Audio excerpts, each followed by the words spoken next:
ትምህርት ሚኒስቴር ከ2018 ዓ.ም ሀገራዊ ምርጫ ጋር በተያያዘ ይህንን መረጃ ማውጣቱን ተከትሎ አብዛኞቻችሁ የ2018 ዓ.ም ሪሚዲያል ፕሮግራም ተማሪዎች የሪሚዲያል ፕሮግራም ፈተና መቼ ነው? ከምርጫ በፊት ነው ወይስ ከምርጫ በኋላ ነው እያላችሁ በተደጋጋሚ በዩቲዩብም በቴሌግራም ቻናላችን ላይም ስትጠይቁ ነበር። ዛሬ ይህንን መረጃ ምን ይላል፣ ፈተናችሁስ ከምርጫ በፊት ነው ከምርጫ በኋላ የሚለውን መረጃ ኢንዲቴል ሼር አደርጋችኋለሁ። እስከ መጨረሻው ድረስ አብራችሁን ቆዩ። በዚህ ዓመት ግንቦት 24 ቀን 2018 ዓ.ም የሚካሄድ ሀገራዊ ምርጫ አለ። ይህንን ምርጫ ተከትሎ ትምህርት ሚኒስቴር ከዚህ በፊት ይፋ ያልሆነ ነገር ግን ከምርጫ በፊት ሁሉም ተማሪ ዩኒቨርሲቲ ያለ ሁሉም ተማሪ ከምርጫ በፊት ጨርሶ ይወጣል የሚባል ወሬ ነበር። ነገር ግን ይሄ ነገር የትምህርትን ጥራት ያጓድላል በሚል ምክንያት ትምህርት ሚኒስቴር ከምርጫ አስፈጻሚ አካል ጋር በመግባባት ይህንን ደብዳቤ አውጥቷል። ይሄ ደብዳቤ በከፍተኛ ትምህርት በዩኒቨርሲቲዎች የሚማሩ ተማሪዎች በሚመጣው ሀገራዊ ምርጫ የሚሳተፉበትን ሁኔታ ስለማሳወቅ በሚል በዚህ ደብዳቤ መሰረት አሆፕ ይህንን ደብዳቤ አብዛኞቻችሁ አይታችሁታል ብዬ አስባለሁ። ግንቦት 24 ቀን 2018 ዓ.ም በሚካሄደው ሀገራዊ ምርጫ ላይ ተማሪዎች መምረጥ እንዲችሉ የሚሰጠው ትምህርት ከምርጫ በፊት እንዲጠናቀቅና ተማሪዎች ወደ ቤታቸው እንዲሄዱ ታስቦ የነበረው አካሄድ በትምህርት አሰጣጥና ጥራት እንዲሁም በተማሪዎች የፈተና ዝግጅትና ስኬታማነት ላይ በሚኖረው አሉታዊ ተጽዕኖ ምክንያት አስቸጋሪ ሆኖ በመገኘቱ ተማሪዎች ሄደው መርጠው ለመመለስ የሚያስፈልጋቸውን ቀናት ታስቦ እንዲፈቀድላቸውና መርጠው እንደተመለሱ ትምህርታቸው እንዲቀጥሉ የትምህርት ሚኒስቴርና ብሔራዊ ምርጫ ቦርድ አመራሮች ተነጋግረው ከመግባባት ላይ ተደርሷል። ስለሆነም ተማሪዎች በተፈቀደላቸው ቀናት ውስጥ ሄደው መርጠው መመለስ እንዲችሉ ፈቃድ እንዲሰጣቸው እያሳሰብን፣ ለዚህም እንዲረዳ ከምርጫ ቦርዱ በሚሰጠው አቅጣጫ መሰረት የተማሪዎች ምርጫ ምዝገባና ሌሎች መሰል ጉዳዮች በማመቻቸት እገዛ ለቦርዱ እንድታደርጉ እናሳውቃለን የሚል ይህንን ደብዳቤ ለሁሉም ከፍተኛ ትምህርት ተቋማት ተልኳል። ከዚህ ጋር በተያያዘ እንግዲህ እናንተ ግን የ2018 ዓ.ም ሪሚዲያል ኤግዛም ፈተና በባለፈው የእናንተ ለየት የሚያደርገው በባለፈው ግንቦት መጨረሻ ፈተናው የተሰጠው ያንን ኮንሲደር በማድረግ ምናልባት አሁንም ቀድማችሁ ገባችሁ ምናልባት ከዛ በፊት ሊሆን ይችላል፣ ከምርጫ በኋላም ሊሆን ይችላል። ግን ሞስት ፕሮባብሊ ከምርጫ በፊት ይሆናል ብዬ እጠብቃለሁ። ምክንያቱም ባለፈው በጣም ዘግይተው ገብተው እንኳን ግንቦት መጨረሻ አካባቢ ነው የተፈተኑት።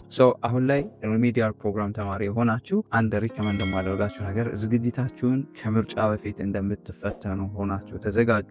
ፈተናው ከምርጫ በኋላም ከሆነ ዞሮ ዞሮ እናንተ ተጠቃሚ ስለሆናችሁ ፈተናው ነገም ሆነ ዛሬም ሆነ ከምርጫ በፊት ሆነ ከምርጫ በኋላ ማተር የሚያደርገው ነገር ወይም ወሳኙ ነገር የእናንተ ለፈተናው የምታደርጉት ዝግጅት ስለሆነ ከምርጫ በኋላ ተሰጠም ከምርጫ በፊት ተሰጠም ዝግጅታችሁን ላይ ብቻ ፎከስ እንድታደርጉና ካሁኑ ጀምራችሁ በደንብ ታይማችሁን ማኔጅ በማድረግ ክላሳችሁን ማኔጅ በማድረግ በደንብ እንድትዘጋጁ ሪከመንድ አደርጋችኋለሁ። ነገር ግን ፈተናው ሊደርስ ሲል ነው ትምህርት ሚኒስቴር ፈተናው በዚህ ቀን ይሰጣል ብሎ ይፋ የሚያደርገው። አትሊስት ወራት ሲቀሩት ወይም እንደ ኮንዲሽኑ ዲፔንድ ሆኖ ሞስት ፕሮባብሊ ወራት ሲቀሩት ወይም በሚፈልግበት ቦታ ቀን ላይ ትምህርት ሚኒስቴር ፈተናው ከዚህ እስከዚህ ይሰጣል ብሎ ይፋ ያደርጋል። ይፋ ሲደረግ እኛም ከዚህ በፊት እንደምናደርገው በቴሌግራምም በዩቲዩብ ቻናላችንን መረጃው በፍጥነት ሼር የምናደርጋችሁ ይሆናል። አሁን ላይ ምንም ፈተናውን በተመለከተ የወጣ ነገር የለም። ነገር ግን ካለኝ ኤክስፒሪየንስ እና ከአምናም ተሞክሮ ስናይ እናንተ ከምርጫ በፊት ፈተና ትወስዳላችሁ ብለን እናስባለን። ምክንያቱም አንደኛ ቀድማችሁን የገባችሁት፣ ሁለተኛ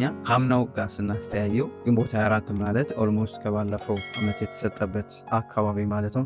ቀድማችሁ ትወስዳላችሁ ብለን እናስባለን። ነገር ግን ኤግዛክት ቀኑን ትምህርት ሚኒስቴርና የፈተናዎች አገልግሎት ኤጀንሲ ነው ይፋ የሚያደርገው። ያ ትክክለኛ ቀን እስኪወጣ ግን እናንተ ከምርጫ በፊት እንደምትፈተኑ አስባችሁ ዝግጅታችሁን በዛ መሰረት አድርጋችሁ ከወዲሁ ቅድመ ዝግጅት እንድታደርጉ ሪከመንድ አደርጋችኋለሁ።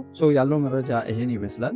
በተለያዩ ሶሻል ሚዲያዎች የምታዩትን መረጃ ሳታረጋግጡ ብዙ አሉባልታዎች ይወራሉ። ከዛ ዲስተርባንስ ራሳችሁን ባለመክተት ትክክለኛ መረጃዎችን ከምታምኗቸው ሶርሶች በማግኘት ካሁኑ ቅድመ ዝግጅታችሁን አጠናክራችሁ መቀጠል ትችላላችሁ። ከዚህ በፊት ሪሚዲያልን በተመለከተ እንዴት ፈተና በሚወጣበት መልኩ መዘጋጀት እንዳለባችሁ፣ እንዴት ማንበብ እንዳለባችሁ የተለያዩ ቪዲዮዎችን እነዚህን ቪዲዮዎች ሰርተንላችኋል። እነዚህን ቪዲዮዎች ገብታችሁ በማየት ካሁኑ ጀምራችሁ የቀራችሁ ጊዜ አጭር ስለሆነ ካሁኑ ጀምራችሁ ቅድመ ዝግጅት እንድታደርጉ ሪከመንድ አደርጋችኋለሁ። የሪሚዲያል ኤግዛምን በተመለከተ ያለኝ መረጃ ይህንን ይመስላል። ምንም ሳትደናገጡ የአምና ኤንትራንስ ኤግዛም ዝግጅታችሁ ጋር ትምህርት በመውሰድ ካሁኑ ለፈተናው ቅድመ ዝግጅት ማድረግ ትችላላችሁ። ይሄ ፈተና ካምናው ከኢንትራንስ ኤግዛም ትምህርት ወስዳችሁ ውጤታችሁን አሻሽላችሁ ለሚታወቀው ማለፊያ ነጥባችሁ 50% ነው።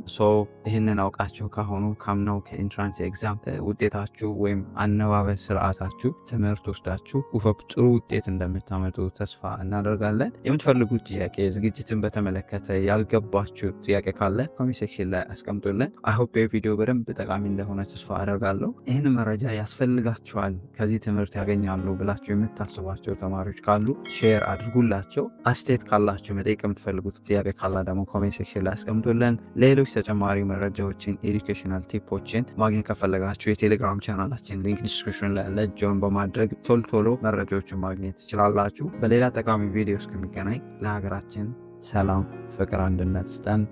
ፒስ